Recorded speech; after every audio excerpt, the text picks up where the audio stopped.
However, Germany remained an ally of the Soviet Union in 1940.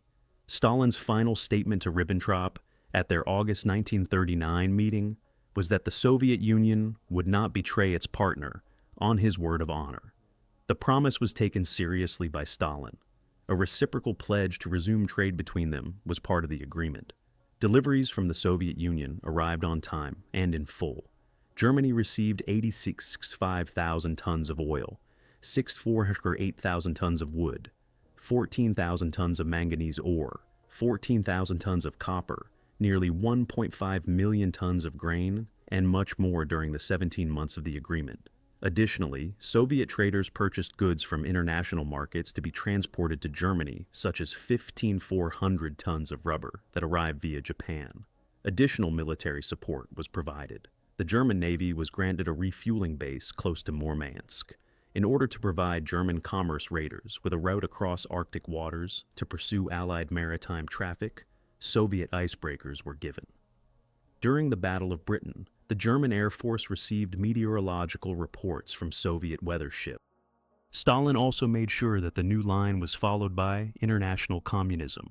Fascist references in Pravda inexplicably vanished. 800 German communists who had been protected from the Gestapo in Moscow were returned to the Marxist sworn enemy. The Comintern was told to stop attacking fascism and focus on the Western warmongers, Britain and France, as many of its members had been left completely bewildered by the outcome of the Soviet-German Pact. In an October 1939 address, Molotov openly stated that it was not only senseless but criminal to carry on with the war. Two straightforward graphics explaining why Germany was now a friend were provided to Soviet soldiers. The first was a triangle with the words Berlin and Moscow at the other two corners and London at the top. "What did Chamberlain want?" was the headline. The second was another triangle with the words, "What did Comrade Stalin do?" printed at the top and London and Berlin at the bottom. The Soviet Union was given breathing room when the circumstances in Europe abruptly changed. The German conflict with the West and the Pact's conclusion were quickly justified as part of a purposeful proletariat strategy. The concept of maneuvering and pitting one side against another appealed to Stalin because it aligned with his own theory, which he first formulated for the Central Committee in 1925 and made public in 1934, according to which war was fundamentally an imperialist rivalry, from which a communist state could only gain by acting last. With the help of Soviet soldiers, the new war would open the door for popular revolutions throughout the rest of Europe, much like the imperialist war in 1917 brought about revolution in Russia. A few months later, Molotov informed the foreign minister of Lithuania that Lenin's goal of a global revolution was coming to life right in front of them. The Soviet Union would attempt to free the starving masses of fighting Europe, and a final apocalyptic conflict between the forces of labor and capital on the Rhine will decide the fate of Europe once and for all. This was a far-fetched idea, but it must have appeared feasible considering the Soviets' conviction that the next conflict would be an attrition-based conflict similar to the one in 1914. During the years of reprieve granted by the Pact, Stalin and the main military council searched for methods to improve the Soviet military's standing. In the fall of 1939, Boris Shaposhnikov, the chief of staff, established the basic lines of strategy in 1938, and they remained the same. According to Voroshilov, the Red Army was supposed to wage a resolute defense on the boundary and then continue the conflict on to the enemy land with little loss of blood. The idea of a revolutionary state dedicated to spreading revolution and capable of organizing an entire society of workers and peasants to repel an invader is undeniably compatible with such a strategic goal. Two changes made to the 1938 plan, however, were to have fatal results. The established fortified line along the German-Soviet border in Poland was to be abandoned in favor of a new line of fortifications. Behind a defensive line that was hardly on the drawing board was to be the covering force responsible for conducting the obstinate defense. The tank force was the subject of the second modification. Voroshilov's analysis of the lessons learned from the Spanish Civil War led to the decision in 1939 to abolish the distinct tank corps and distribute Soviet armor among regional infantry units. The goal of this action was to increase the covering force's defensive capability and allow for small-scale incursions to impede enemy mobilization. However, it meant that the Soviet tank force was in danger of disintegrating at a time when German soldiers were set to show off the exceptional hitting capability of large armored units. Both judgments were heavily influenced by politics. Following the purges, the military-civilian power dynamic shifted in favor of the politicians. Stalin was keen to move forward with fulfilling the conditions outlined in the covert German-Soviet protocols, after gaining control of half of Poland and momentarily avoiding the German menace. In the 2 weeks after the Polish loss, the Baltic states were asked to sign treaties of mutual support. The Soviet Union was granted permission by the Accords to place troops on bases in the Baltics. Similar demands were made of Finland a few weeks later, on October 5th, the cession of the Karelian Isthmus north of Leningrad to improve the defense of that crucial city, as well as the establishment of a naval and air base at Hanko near the mouth of the Baltic. Finland was offered a sizable portion of Soviet territory in Karelia in exchange. Negotiations were terminated on November 13th due to the Finns' refusal. Stalin most likely would have preferred a diplomatic solution, but when the Finns refused to be intimidated, he broke the non-aggression pact between the Soviet Union and Finland and was ready to launch a military campaign to fully integrate Finland into the Soviet Union. Stalin created plans to integrate Finland into the Soviet Union as the Karelo-Finnish Soviet Republic and installed a puppet communist government in waiting for the country. In anticipation of a swift victory, Soviet soldiers rolled forward as Soviet artillery started bombarding the Finnish border on November 30th. Stalin once said that all we had to do was fire a few artillery rounds and the Finns would capitulate, which Khrushchev subsequently recalled. Stalin, in turn, depended on Voroshilov's arrogant claims that everything is well, everything is in order, everything is ready. The Red Army's operation in Finland was a complete failure. It demonstrated to the world how weak the cleansed forces' offensive capabilities were and supported international estimates of the harm caused by terrorism. Despite having a numerical advantage, the Winter War forces were routed on the Mannerheim Line, a strong defensive line. Despite their obstinate fighting, Soviet soldiers suffered extraordinary losses, at 12,675 deaths in 4 months. Where they fell, their frozen bodies were piled in hideous heaps. The food supply system quickly failed, transportation was disorganized, the troops lacked winter gear and automatic weapons, and they were not prepared to storm established defenses. The casualties caused by fast-moving Finnish ski troops and snipers were compounded by hunger and frostbite. Political officials who had no experience on the battlefield had too much authority over the commanders from the center. The rulebook was abandoned for initiative and adaptability. The Mannerheim Line wasn't broken until Marshal Semyon Timoshenko was appointed to lead the front and 27 additional divisions were moved in, all of which were heavily tank-supported. The Red Army was too exhausted to proceed with a full-scale conquest after the Finns demanded an armistice. A peace treaty was concluded on March 12, 1940. The previous year, Finland was compelled to relinquish the bases and areas that were asked, but her independence was guaranteed. Because of its unjustified aggression, the Soviet Union was kicked out of the League of Nations. Even bigger than the border clashes with the Japanese at Khalkhin Gol in the previous summer, where General Zhukov's intervention saved the Red Army's blushes, the Winter War was the biggest fight the Red Army had fought since the Civil War 20 years prior. In addition to Zhukov's remarkable combat prowess, victory over the Japanese depended on the more efficient use of contemporary weaponry in open spaces against a less mobile foe. Before risking combat, Zhukov made sure the logistical tail was properly in place. Finland was not threatened by any of these factors. Here, the Red Army fought as an antiquated force that used crude infantry tactics, lacked Zhukov, had inadequate information, and had shoddy supply lines. Zhukov acted with customary independence against the Japanese, disobeying senior officers' advice and giving ill-trained soldiers a stronger sense of purpose than their Finnish counterparts. The Winter War's humiliation led to a high-level reevaluation. A special meeting of the main military council and Central Committee was held in mid-April 1940 to discuss ways to strengthen Soviet combat capabilities. After 15 years as the defense commissar, Voroshilov was the target of a hostile cross-examination. Stalin fired his Civil War comrade, whom Khrushchev considered to be the biggest bag of shit in the army, after dismissing what he called the cult of admiration for Civil War experience. Stalin replaced him with Timoshenko, who had satisfactorily ended the Finnish disaster. Timoshenko's professional trajectory has been typical of the Soviet Union. He began as a peasant worker and advanced to the rank of NCO during World War I. In 1918, he joined the Red Army, and in 1919, he joined the Communist Party. He was seen as politically dependable and demonstrated organizational skills. He oversaw the Kiev military sector in 1940, which was crucial to defending the Soviet border. As a reformer, he was called to the Defense Commissariat. He approached his work with the seriousness it required.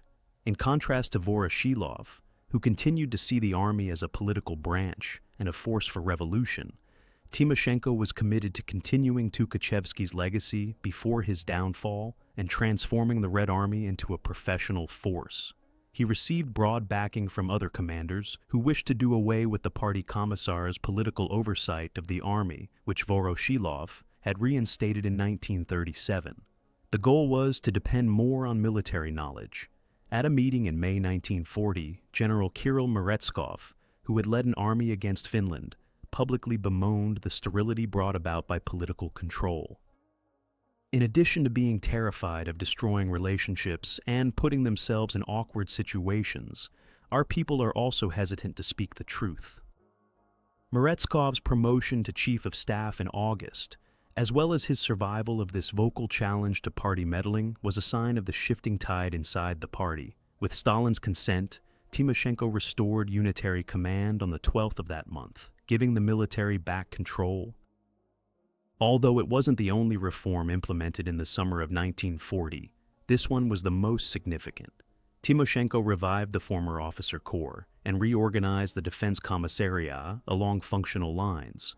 Traditional uniforms were restored, and more than 1,000 people received promotions to admiral or general. Junior officers no longer had the ability to criticize their superiors.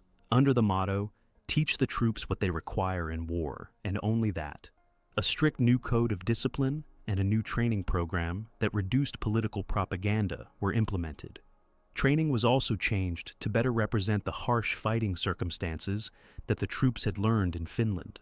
Every attempt was now made to have the men ready to attack fixed defenses at the expense of preparation for open, mobile combat. But progress was sluggish. At the end of the year, Meretskov informed the Defense Commissariat's annual conference that training was still insufficient and attributed the shortcomings to a lack of military professionalism. The goal of the changes was to make the Red Army and Navy more capable combatants, which they weren't in 1940. Timoshenko focused his efforts on developing leaders and soldiers capable of implementing the 1939 military strategy rather than challenging it. Like most senior officers, he came to terms with the fact that modern war would be waged in two phases.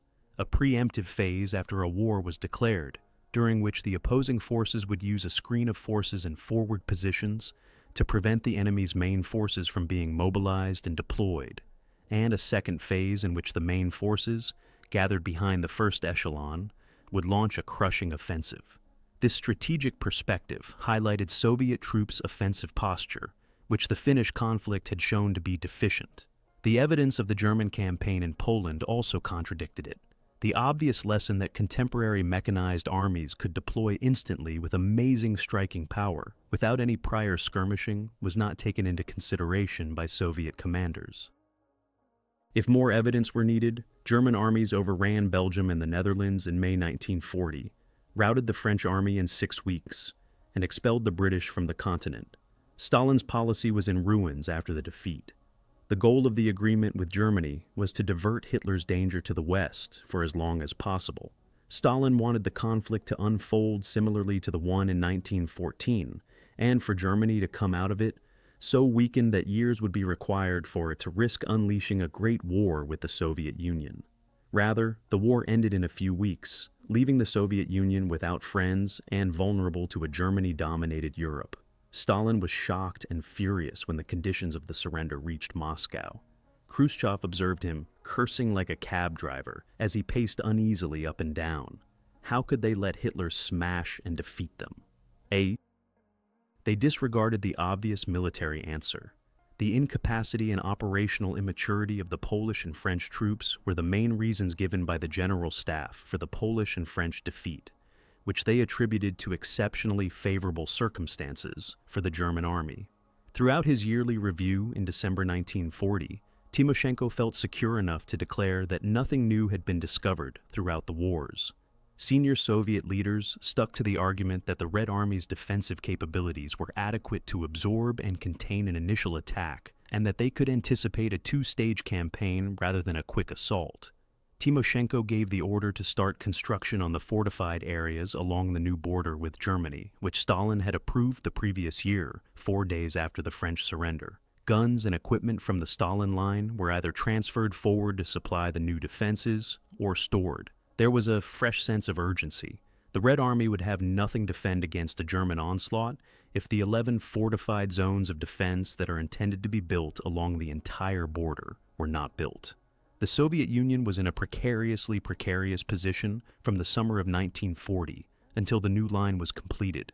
Despite the improved line, Soviet forces were unnecessarily exposed to a fast and unexpected strike because of their inability to understand the nature of the German offensive tactic.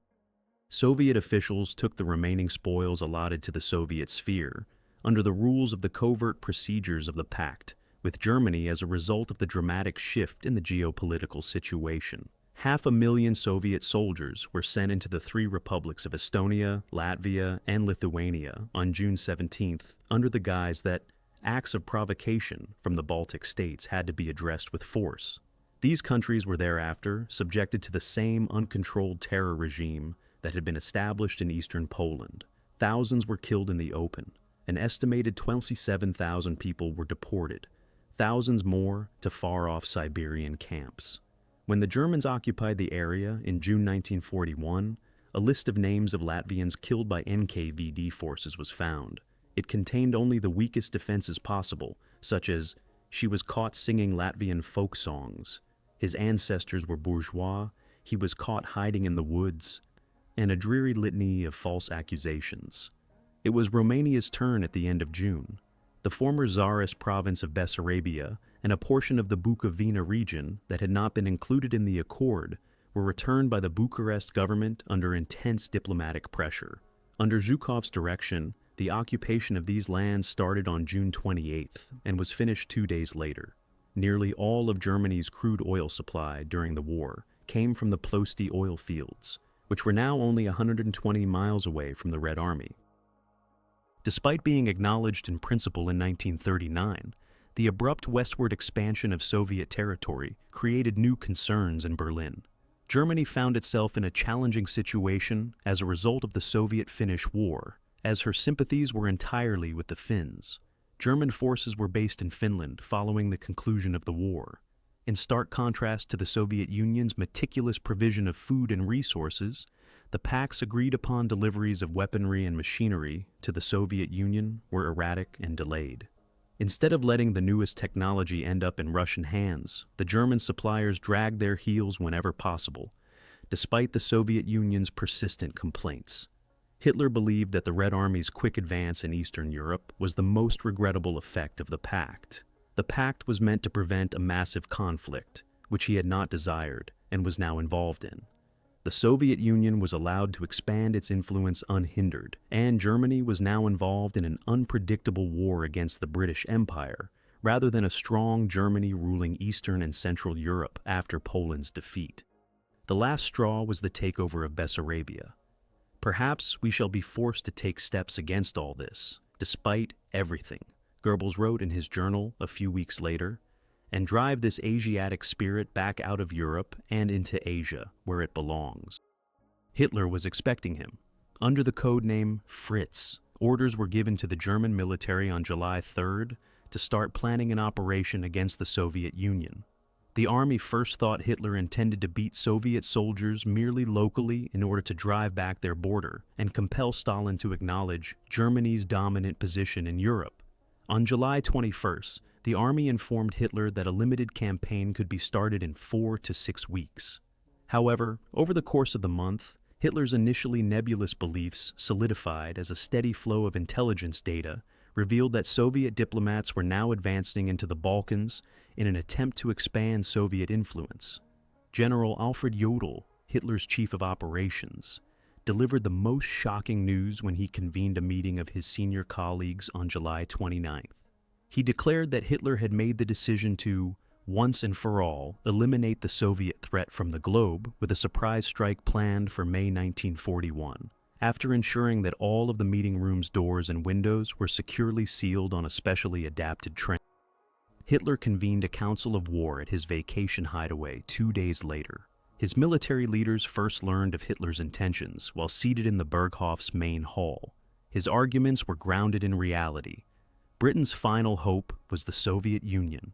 If the Soviet threat was eliminated, Britain would make peace and America would cease to be a threat. His goal was to smash the state heavily in one blow, that is, to completely destroy the enemy. In order to reach Moscow, 2 army groups would launch an assault over the Ukraine and the Baltic nations. A 3rd army group would strike in the direction of the oil-rich Caucasus, to the south.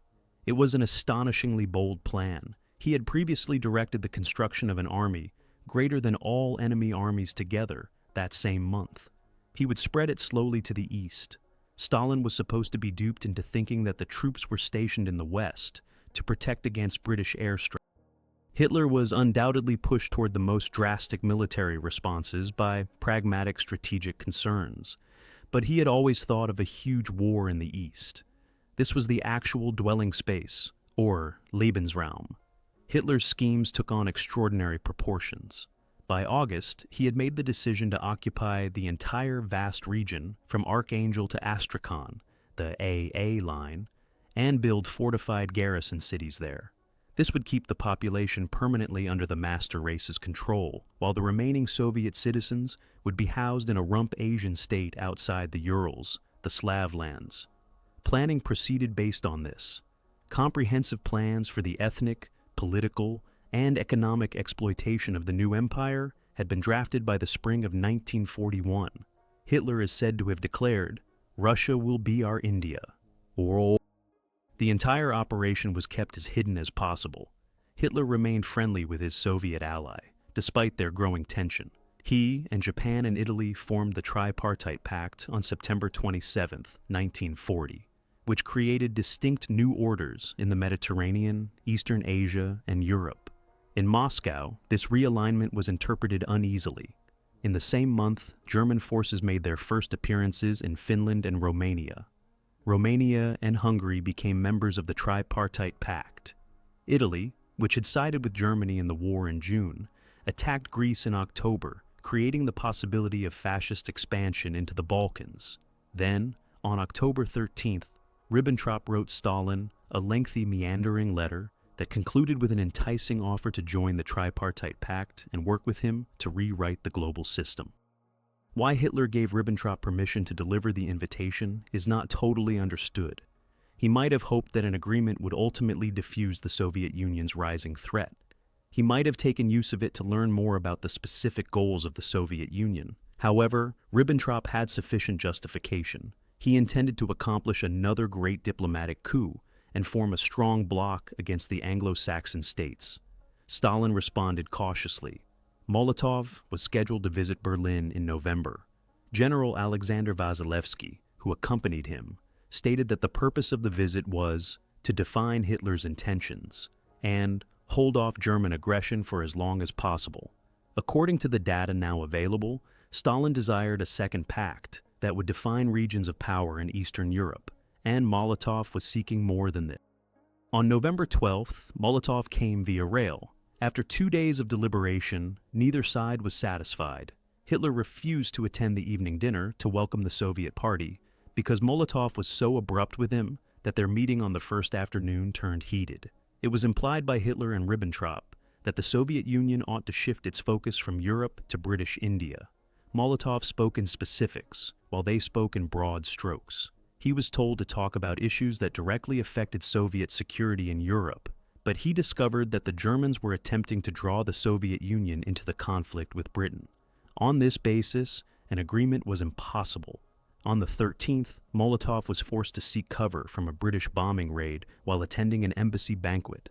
Ribbentrop took advantage of the pause to show Molotov a draft treaty that would limit the Soviet New Order in the direction of the Indian Ocean. Amidst the sound of firearms and explosives, Molotov rejected the proposal and informed Ribbentrop that the Soviet Union's true objective was to have frank discussions regarding Bulgaria, Turkey, Sweden, Romania, Hungary, Yugoslavia, and Greece. Molotov returned to Moscow the next day. The Soviet price for extending the alliance was a list of demands he submitted to the German ambassador on November 25th. These demands included the Soviet bases in Bulgaria and Turkey, a free hand for the Soviet Union in Iran and the Persian Gulf, and German departure from Finland. Ribbentrop was told by Hitler not to respond. Both sides had known that agreement had never been possible. Goebbels observed Hitler having breakfast in the Chancellery with Molotov and the Soviet delegation. "Not a single man of any stature," he wrote in his notebook, "but Bolshevist subhumans." Hitler made last-minute arrangements to settle accounts with Russia on the day of Molotov's departure. By the spring, German leadership, equipment, and troops will visibly be at their zenith. The Russians at an unmistakable nadir, he informed his military staff on December 5th. He authorized the preparations for war against the Soviet Union, known as Operation Barbarossa, by signing War Directive No. 21 on December 18th. The next May was designated as the first fine days. He spoke about Germany's future on January 9th at his hideaway in Berchtesgaden. He said, "Russia must now be smashed," according to one witness. "The vast expanse of Russia hides incalculable wealth. Germany will have every tool at its disposal to wage war against continents. Europe will hold its breath if this operation is successful." Stalin's wish to avoid a direct military conflict with Germany was unaffected by Molotov's visit's failure. Hitler was aware that the Soviet Union was not and would not be prepared for a big conflict for at least a year. Stalin is frequently seen as an appeasement-obsessed man who brought an unprepared nation to the verge of collapse in 1941. The lack of preparation is a myth, even though it is undoubtedly true that Stalin did not desire war until the German invasion and believed that it might be avoided by negotiation, a viewpoint that was not all that dissimilar from Neville Chamberlain's in 1939. Beginning in the fall of 1940, the Soviet military and political establishment started preparing the nation for the potential for war with Germany. The issue was not a lack of preparedness, but rather the underlying problems with strategy and deployment. Stalin wanted the new zone of defense to be moved all the way up to the border with Germany and its allies, in keeping with the Red Army's ideology of aggressive defense and large counter-offensives into enemy territory. Soviet engineers started constructing fortifications in plain sight, directly on the border, much to the surprise of German forces. Nearly all of the old Stalin line was abandoned. Strong points and depots were either covered with dirt, allowed to fall into disarray, or, in certain situations, given to nearby collective farms to use as vegetable warehouses. A large portion of the equipment that was taken from them was either relocated to the new frontier and left there to rust while the new fortifications were being built, or it was improperly stored. There were too many of the new fortified zones to finish them all at once, which was the foundation of the forward defense concept. By April, the majority of them had no radio equipment, weaponry of any type, electric power, or air filters. Zhukov ordered the installation of armored doors at the fortification entrances as soon as he arrived in the border districts in April. The main frontier regions lacked efficient fields of fire, minefields, and concealment on the eve of the German invasion. Less than 1,000 of the 2,300 strong positions that Zhukov ordered were equipped with artillery. Supported by Shaposhnikov, Zhukov was one of many who maintained that the Stalin line shouldn't have been abandoned. Stalin rejected the argument and declined to approve a thorough defense. The newly acquired regions had to be defended at all costs for political reasons. Stalin only reluctantly agreed that the old line should be manned in some locations at 30% of its garrison strength in June 1941, just before the German onslaught. All the soldiers discovered was a concrete shell. The abandoned Kiev fortified area was overgrown with grass and tall weeds, and the concrete gun emplacements were deserted when General Ivan Konev's soldiers took control of it in 1939. As the engineers struggled to build the 2,800 miles of barrier, Soviet commanders prepared their backup plans for the possibility of a Western assault in the fall of 1940. The 1940 draft, like the 1939 plan, was predicated on the idea that the major forces would not conflict for some time. The General Staff's one compromise following the German triumph in Western Europe was to stop assuming that the time frame would be 3 weeks. Instead, it could be as short as 10 to 15 days. In fact, by day 15, German forces were encroaching on Leningrad and were on the verge of capturing Smolensk and Kiev. The strategists began with the presumption that Germany would launch an offensive alongside its allies, Finland, Hungary, and Romania. At Stalin's urging, the main German offensive was thought to be heading southwest into the Caucasus and Ukraine's oil, food, and industry. Stalin's experience in the Civil War, where command of the main economic resources was seen as crucial, appears to have had an impact on this choice. Although other options were considered, Stalin's preference was included in the plan that was ultimately decided upon in October.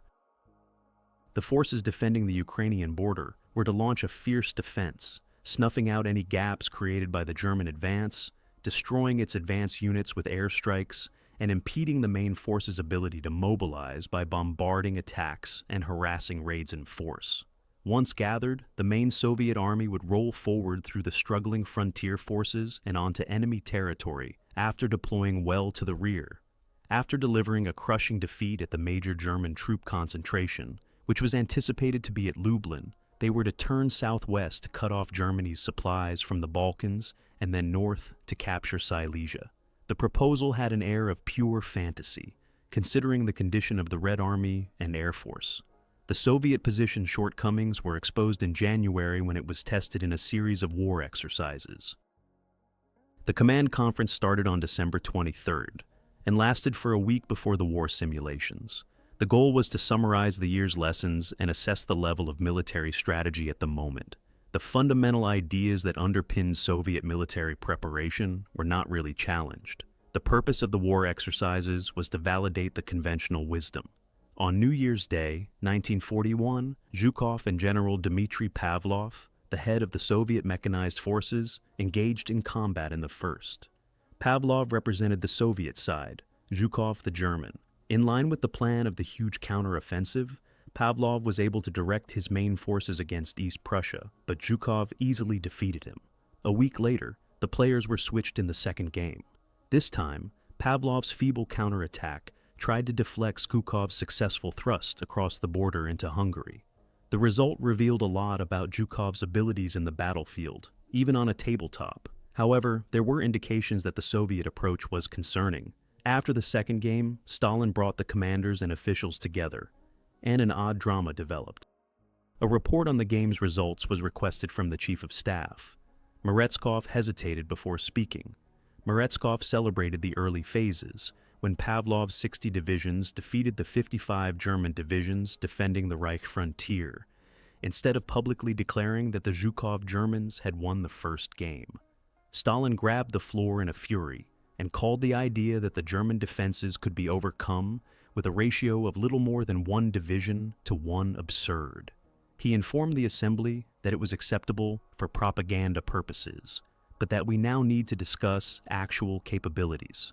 When questioned about the second game, the uneasy Meretskov refused to provide a definitive response, leaving the result unclear.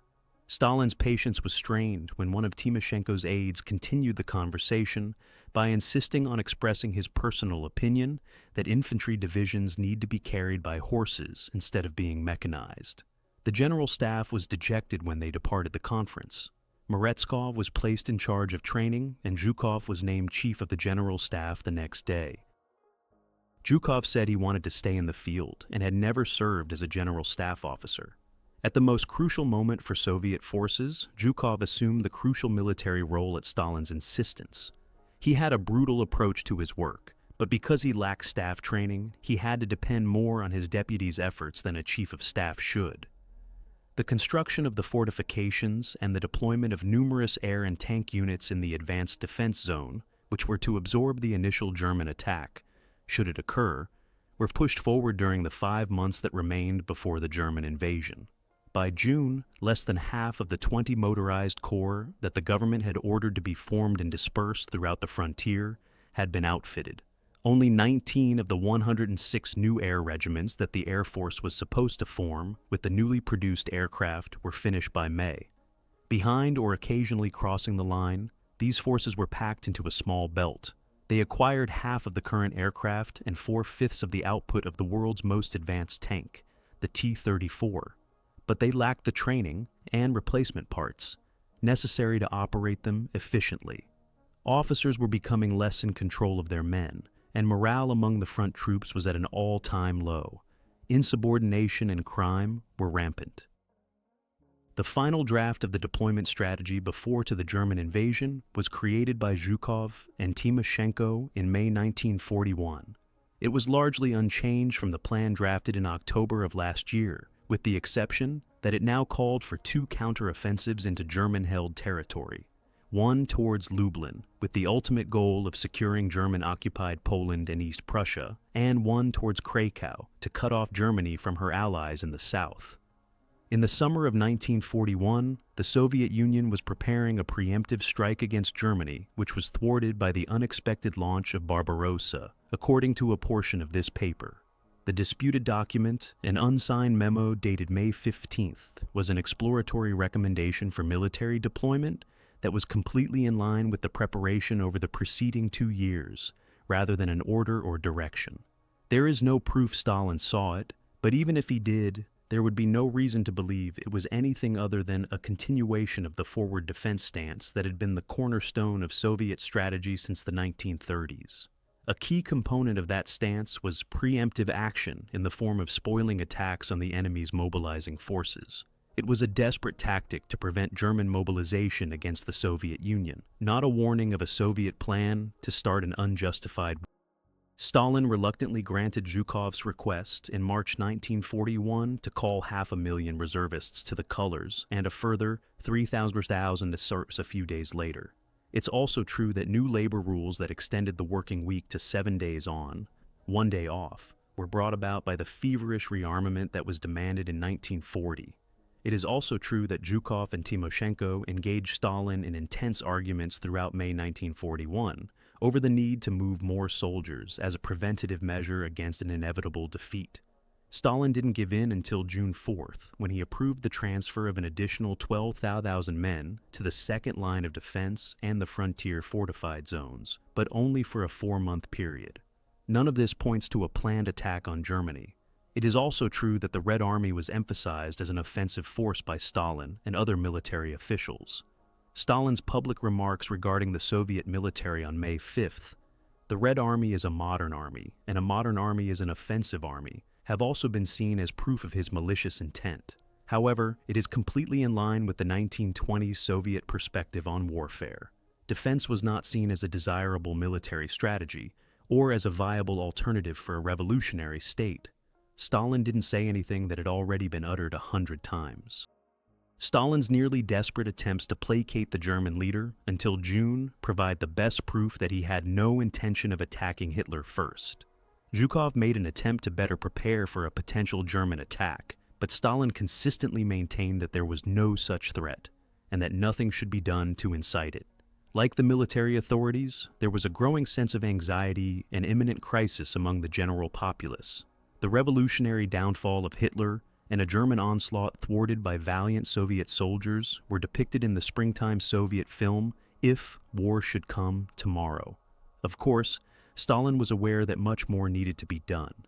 He could not have been persuaded that the Soviet Union, or Japan, with whom a separate non-aggression pact was made in April 1941, could mount any serious defense against Hitler by the military's dismal performance at the January Command Conference. He emphasized to everyone around him that there would be no conflict. After the war, Zhukov received a lot of flack for not doing more to get ready for the German attack, but it's hard to imagine what more he could have done, given the situation.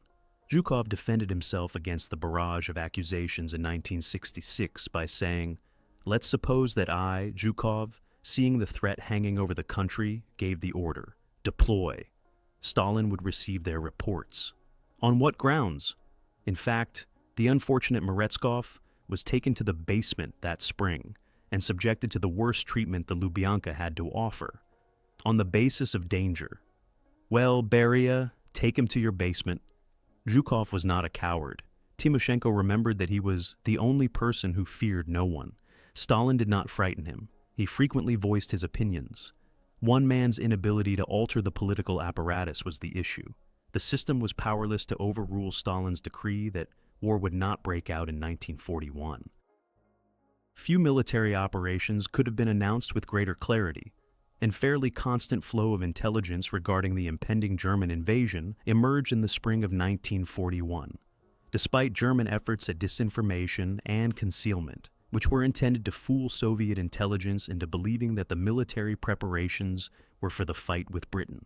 At least 84 of these warnings were issued, and there were likely many more. General Philip Golikov, the chief of military intelligence, had them go through his office. Information in his reports was categorized as either doubtful or reliable. The majority of Barbarossa's data fell into the second group. According to him, a large portion of it was British disinformation intended to sow discord between the two allies. Direct warnings from British Prime Minister Winston Churchill, derived on deciphered German commands, were considered a very obvious provocation effort. Soviet authorities viewed the entire incident as proof that their suspicion of British intentions had been correct from the beginning when Hitler's deputy, Rudolf Hess, made his peace flight to Scotland on May 10, 1941. Richard Sorge, a German communist spy in Tokyo, who was unwisely given a diet of in-depth information on German actions by German embassy employees, provided the most trustworthy proof. Sorge provided a microfilm of German documents pointing to a German strike in mid-June to Moscow on March 5th.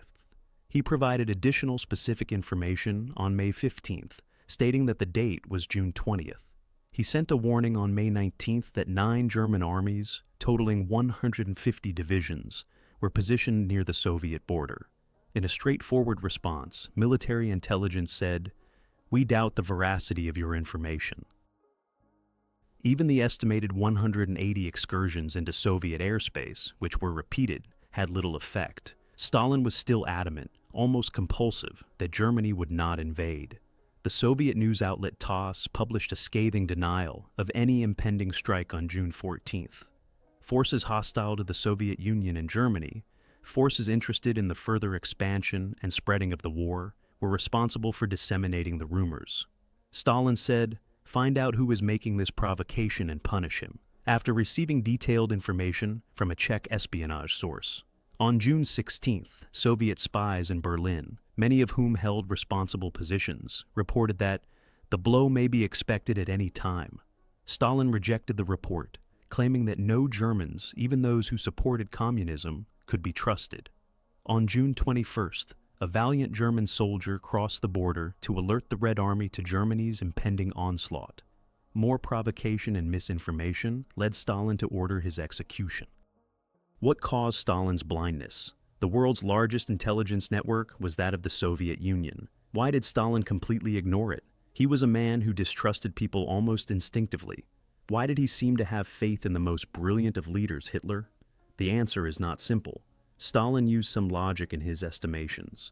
With its large army and long boundary, he contended that an invasion of the Soviet Union would require a 2-to-1 numerical superiority for the aggressor.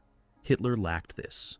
He believed that no commander, no matter how adventurous, would take the chance of a conflict with two fronts. German troops were dispatched to the Balkans to aid Italy, but they ended up getting involved in Yugoslavia, Greece, and ultimately the British expulsion from the Aegean as late as May 1941. Stalin wasn't a military genius, but he didn't think it made sense for Hitler to attack the East in June when there were only a few weeks left of fighting weather. Stalin's conviction was strengthened by the Balkan diversion. He transferred his own idea of what was feasible onto Hitler. Other explanations exist. The idea that Hitler's military actions in the spring of 1941 were really a ruse to get Stalin back to the bargaining table appeared credible. Stalin likewise believed he had the measure of his brother tyrant, albeit he was not the only one to come to that view. He held Hitler in the same grudging esteem that his opposite number did. He obviously occasionally engaged in the idea that the two leaders, each of whom was a revolutionary in their own right, could take the world by storm if they teamed up. Together with the Germans, we would have been invincible, he was heard to lament on multiple occasions. But Stalin ultimately suffered from a lack of imagination. He doesn't appear to have been able to consider the possibility that Hitler could launch such a spectacular attack that goes against military common sense. However, he must have been the most suspicious. In the weeks leading up to the German onslaught, Khrushchev recalled Stalin as a man who was in a state of confusion, anxiety, demoralization, even paralysis. Zhukov proposed starting the Soviet mobilization on June 14th. Stalin retorted, "That's war," and declined.